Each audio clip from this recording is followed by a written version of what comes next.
dhageystayaal meel kasta iyo goob kasta aad naga dhageysanaysaan waxaad kusoo dhawaataan wararkii ugu dambeeyey ee kasoo cusboonaatay xaalada amni ee deegaanada Tukaraq iyo Godqaboobe oo ay isku horfadhiyeen ciidamada Somaliland iyo ciidamada Puntland. sidoo kale waxaan warbixintan aan idinku soo gudbinaynaa wasiirka wasaaradda biyaha Somaliland Salmaan Cali Koore oo isna saaka gaaray xarunta deegaanka Tukaraq oo qiyaastii 50 kiiloomitir dhanka bari kaga beegan xarunta gobolka Sool Ascaad. sidoo kale waxaan warbixintan idinku soo gudbinaynaa مسؤولين وهذا بنتلان أو مقعبان قبل كسول وعبد الله حاج أحمد ماير كلاس عنو بنتلان وإسنا ورباهين تا كل هذا الشيء ده هراء يسكور فريان إذا ماذا الصومالي لاني بنتلان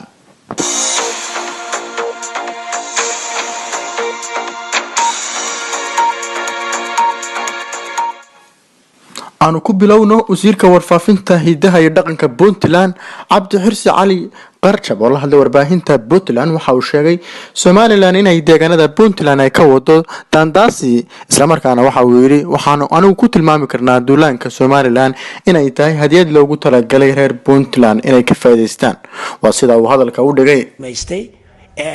weerarkuma maartay togdheer iyo berberana weerarkuma hargeysana weerarkuma marka waxaan u maleynayaa waxa soo dideen inay yihiin hadiyada soo didhay dadka Soomaaliya sanaag iyo Puntland waxa la hadiyada la idin soo diray ka faa'iideysta dhamaantiin laakiin anaga rabo inaan hadda ka faa'iideysano hadiyada idu waa soo dideen inaan anagu ka faa'iideysano anaga doonina qodobka kale oo aan rabo inaan sheego waxa weeye dadweynaha reer Puntland dhamaantood meel kasta ay joogaan tashuushan cidna ku furin ama yaan la oran waxa weeye waxaan jiray loo sheegay qofku naftiisa maalkiisa sharaftiisa inuu difaaco shariicada islaamka dhanka kale gudoomiyaasha Puntland ugu magacaaban magaalada Laascaanood ayaa iyana warbaahinta Puntland la hadlay iyagoo markaasi ku sugan jiidaha hore ee ciidamada Puntland ay ku leeyihiin deegaanka Godqaboobe Cabdilaahi Xaaji Axmed waa maayirka Laascaanood ugu magacaaban Puntland waxa uu fariin u diray ciidamada Somaliland dawladda iyo maamulka Somaliland iyo dadweynahooda oo nasteexaynaya waxaan ugu nasteexaynaya oo uga digaya hadimadu ma wanaagsana dhiig dad oo daataa ma fiicna dadkaaga inaad ku khamaartaa ma fiicna ciidamada la iska soo daadiyey ee degaamo iyo dhul dawlad iyo ciidamo xoog leh ay ku sugan yihiin oo 700 kiiloomitir wiilka aad ka soo qaaday oo maanta wuxuu ku sugan yahay in yar oo kamidii og tahay anigu waxaan leeyahay wiilashan iskaga khamaarina wiilka Soomaaliyeedna waxaan isleeyahay maalin uu waxtarayaa dhimashadiisa noloshiisa uu ka jara waxaan idin ka digaya oo aan idin sheegaya ciidamo xoog badan oo wadankan u dhashay oo dagaalamaya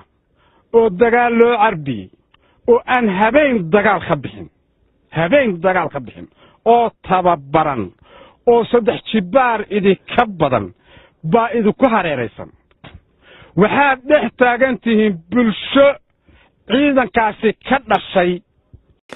haddaba aan u jaleecno dhankaas iyo Somaliland wasiirka wasaaradda biyaha Somaliland Salmaan Cali Koore oo saaka gaaray degmada Tukaraq oo dhawaan ay la wareegeen ciidamada Somaliland ayaa waxa uu la kulmay odayaasha deegaanka waxaana uu kala hadlay sida ay ula shaqeyn lahaayeen ciidamada Somaliland sidoo kale Salmaan Cali Koore ayaa sheegay inuu hordhac u yahay wafti caalami ah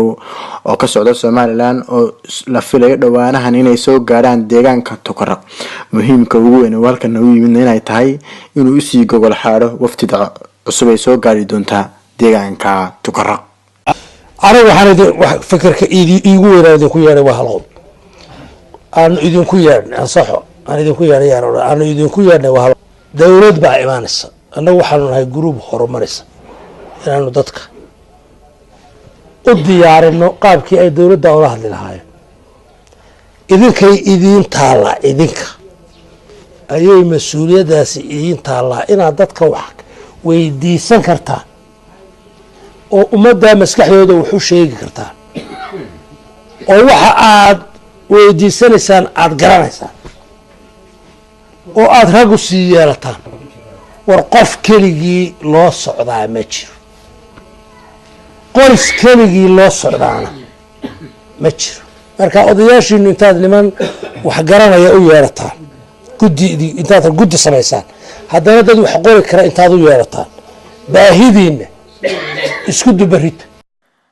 dabcan warar hoose oo lagu kalsoon yahay ayaa sheegaya in madaxweynaha Puntland Cabduuli Gaas oo ku sugan Dhuusamareeb oo ciidamo tiro badan weydiistay madaxweynaha Jubbaland Axmed Madoobe si uu ugu xoojiyo ciidamada Puntland. sidoo kale Somaliland ayaa iyana u muuqata inaysan dib uga laabanayn deegaanka iyadoo dhowr jeer mar hore sidan oo kale timid deegaanka Tukaraq ay usoo galeen kabacdina ay dib ugu laabteen xarumahoodii. taasna waxay cadaynaysaa degmada Tukaraq in ay Somaliland ka sameynayso fadhiisamo ciidan. dabcan sidoo kale waxay magaalada ka sameynayaan maamul iyo xarun booliis si ay uga howlgalaan hay'adaha deeq-bixiyaasha. dagaalkan ayaa weji kala yeelanaya haddii dowladda federaalka iyo Jubbaland usoo galaan si dadban waxayna soo celin kartaa dagaaladii qabaayilka. dhanka kale maamulka Khaatumo iyo Somaliland ayaa iyana ka midaysan sidii Somaliland usoo xuri lahayd xuduudaha ka maqan. dhageystiga Somaliland ayaa talaabada ay qaaday waxay ku dhiirigelinaysaa heshiisyadii ay Khaatumo la galeen oo ah in meel looga soo wada jeesto cid kasta oo kusoo xadgudubta xuduudaha Somaliland. daawadayaal intaasaynu kusoo gabagabeynaa barnaamijkii falaqeynta iyo xiisada dagaal wixii kasoo cusboonaata warbixinada dambe aan idinku soo gudbinaynaa. waa Cabaas Madani oo idin leh sidaa iyo nabadgelyo.